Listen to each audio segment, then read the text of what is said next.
Jusqu'à 9h, Good Morning Business.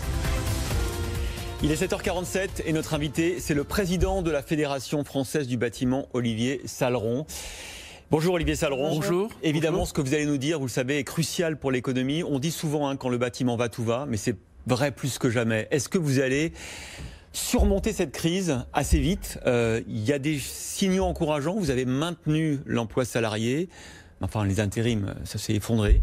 Et puis, il y a des chiffres inquiétants. Moins 23% de construction de logements neufs en 2020.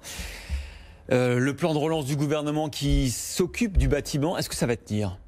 Oui, alors, le bâtiment est reparti à 100% depuis plusieurs mois, et ça, c'était important. Vous l'avez dit, quand le bâtiment va, il entraîne vraiment le reste de l'économie.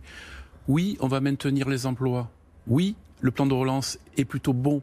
Oui, il est bon sur l'ancien, sur la rénovation énergétique. On a mis la lumière sur le bâtiment au niveau de la rénovation énergétique. Donc, le bâtiment va sauver la planète, il faut le dire, et ça, c'est important. Vous avez raison aussi, sur le neuf, beaucoup d'incertitudes, depuis une semaine un peu moins, puisque le gouvernement a annoncé des mesures que l'on demandait, nous, dans notre plan de relance depuis 2 mois et demi, fin juin. Et là, oui, on commence vraiment à être satisfait. Les entrepreneurs reprennent un petit peu d'optimisme, et c'est pour ça qu'ils conservent leurs salariés, c'est pour ça qu'ils rembauchent des apprentis, et ça, c'est une importance capitale. Et Ben Power nous disait la semaine dernière, ça commence à rembaucher des intérimaires aussi. Alors, l'intérim a chuté de 80% dès les premiers mois. Aujourd'hui, oui, parce que les chantiers sont revenus à 100%, sauf les hôpitaux, les maisons de retraite et certaines écoles occupées. C'est difficile de reprendre les chantiers. Mais la quasi-totalité des chantiers, le bâtiment a montré une forte résilience.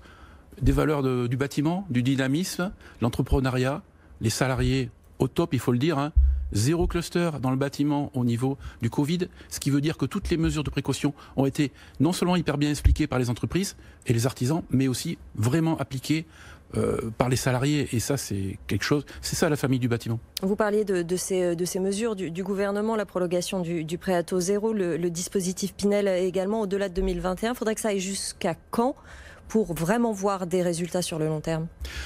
L'exemple du Pinel, terminé dans 1 an et 4 mois. Pour des investisseurs, des promoteurs, c'est trop tôt. Il faut leur donner une visibilité à 2-3 ans. Donc là-dessus, oui, c'est positif. Depuis la semaine dernière, attention de ne pas trop le modifier non plus.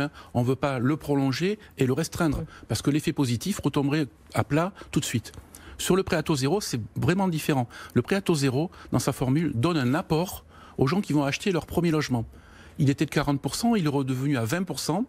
Et comme les banques sont en train de restreindre l'accès au crédit, ils demandent un apport plus important depuis l'effet Covid. Donc c'est beaucoup plus difficile à des jeunes ménages ou autres d'acquérir leur premier logement.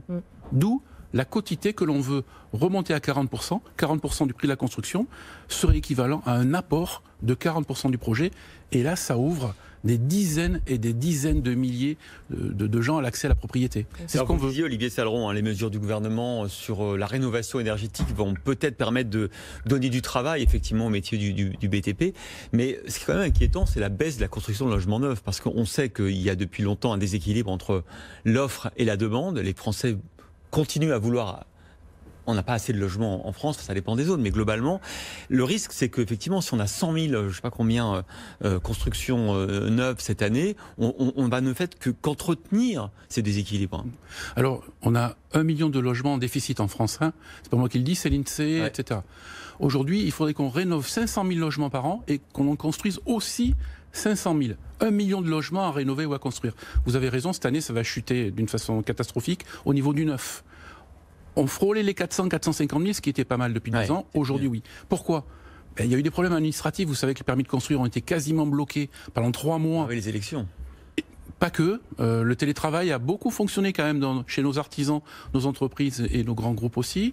J'ai pas l'impression qu'au niveau de l'administration, ça a vraiment bien fonctionné. Donc un trou de 3 mois et plus sur les permis de construire, toutes les formules administratives pour construire des logements, bien le trou d'air, vous l'avez senti, c'est à l'automne, c'est à l'hiver.